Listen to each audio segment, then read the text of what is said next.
My ancestry, my lineage, my fathers and mothers came from the big continent of Africa, particularly from the west side of Africa, across the Atlantic Ocean, shackled in chains, laying down right beside someone, beside me, under me, and over me with a ceiling like about that, they tell me. Hot, sweaty, stinking, fumy, wet. People puking, defecating, urinating on each other. Some of us was force-fed because we would rather die. Got to the point where some of us, when we got a chance, we'd jump off and the whole chain would pull everybody into the water. I understand that sharks would pick up slave ships around the Canary Island and they would follow the slave ships all the way to the Caribbean islands, eating the bodies that were being thrown over. Then when we arrive on these shores, we're put on an auction block like animals and sold. And then we were spread across the southern parts of the United States after we were broken, of course, because some of us still had that warrior attitude, so to break us down.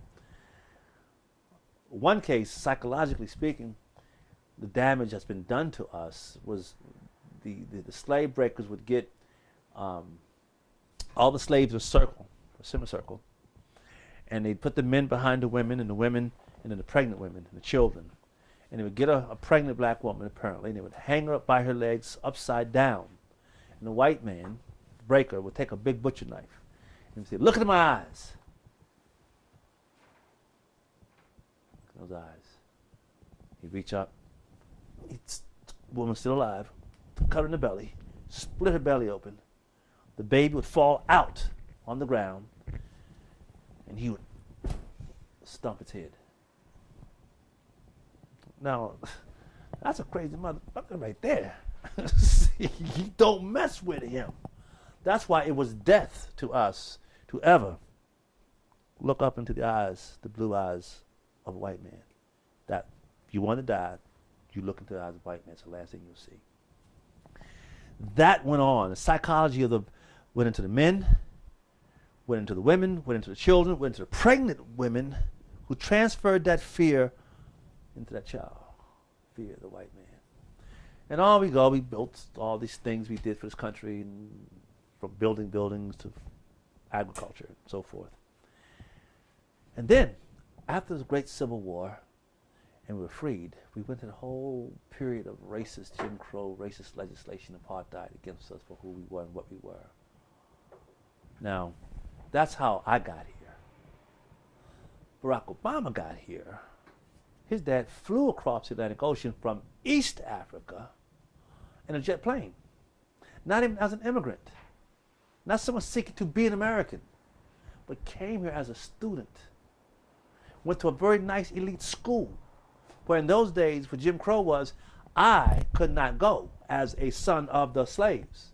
And Malcolm used to talk about this. Malcolm used to say, you know, we black folks, we Negroes in America, we can't go into diners and public places where white folks go. But you let a black cat from Africa with his African garb on, he gets to go in the diner.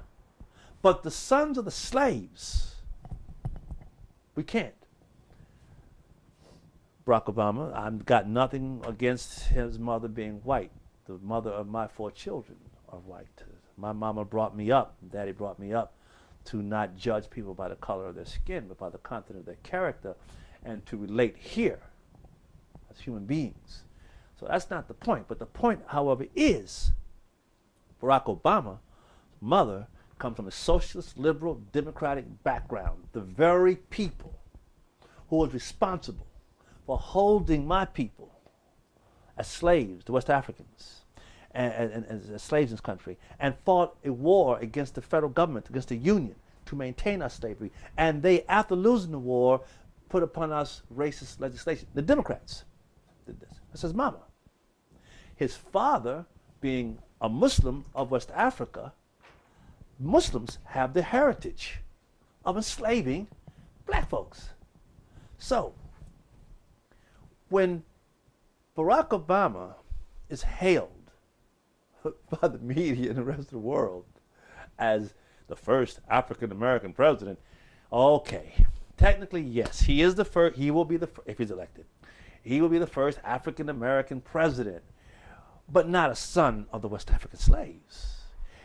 Just like a white guy born in South Africa or Zimbabwe or whatever other African country and immigrates to America, becomes an American citizen, that white guy is an African American. If he runs for president, he will be an African American president.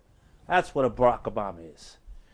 If anything, he's closer to being European or British, as that's what his father lived under, the British Empire.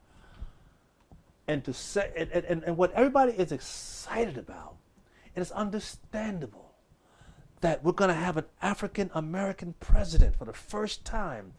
This will say a lot for America. Well, yeah, if he was a son of the slaves. That's what we're excited about. That's what Europe's excited about. That someone who comes from a legacy of a people who were brought here as chattel slaves against their will, not immigrants, and go through the horrendous things they've gone through physically, emotionally, psychologically, to rise up to live in the big White House of the former master. That's great for everybody. Qualified, that is. That's not the guy. He's a maybe prototype, but that's not the guy. And that's what bothers me so much about this, because essentially, like a demon, like a wily devil, he has stolen the soul. The legacy is the soul of black people.